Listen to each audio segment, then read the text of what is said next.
I know the bears are rattling the cage, but there is a bullish signal that just appeared in our data. We had one of the weakest breadth readings literally since the pandemic. You're going to want to check this out.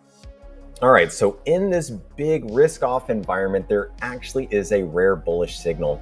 It just triggered. We're at mapsignals.com. We're looking at my latest blog post. Sign up, Big Money Insights. It's cool, it's free.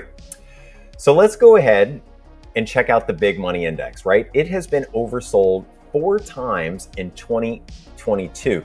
Now, the first time was in May 24th. The second time was July 14th. The third time was September 30th. And then finally, the fourth time is October 13th. Now, I bring this up because we haven't had 4 oversold signals in a calendar year since 2008. This is a rare occurrence.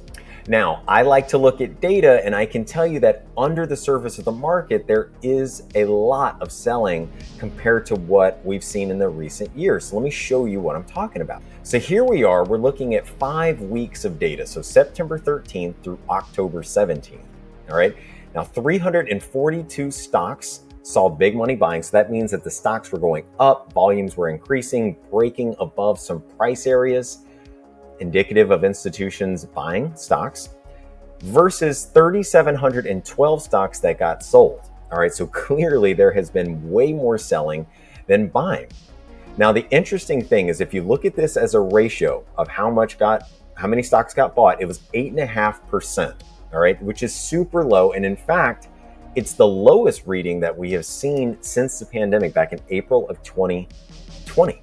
All right, so this begs the question, whenever we dip below 8.5%, like a low breath reading, what happens to markets going forward?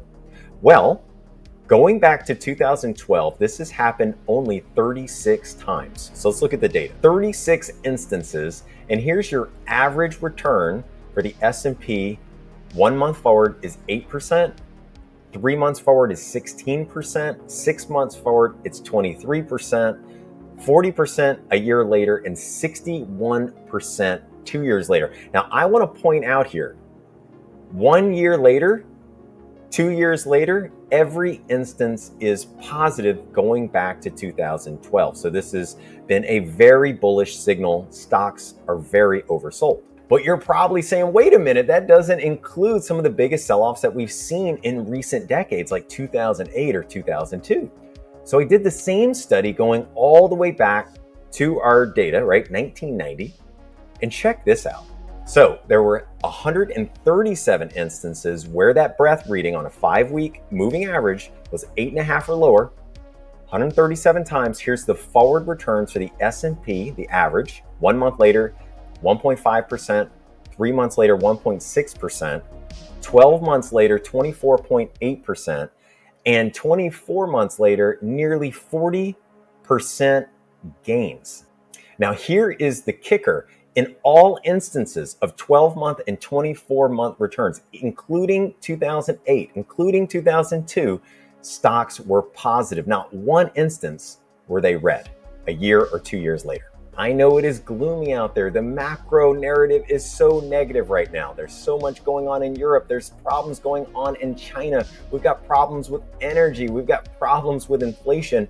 However, we are extremely oversold.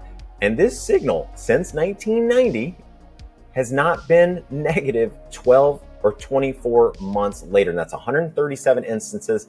Obviously, we have no idea what stocks are going to do going forward, but this is a positive omen. So remember, do your own research. None of this is personalized advice. Make sure to like and subscribe to our YouTube channel. We're trying to make you guys better investors through data. Hit me up, leave me a message. Let's do this. You guys stay bullish. I'll talk to you next time.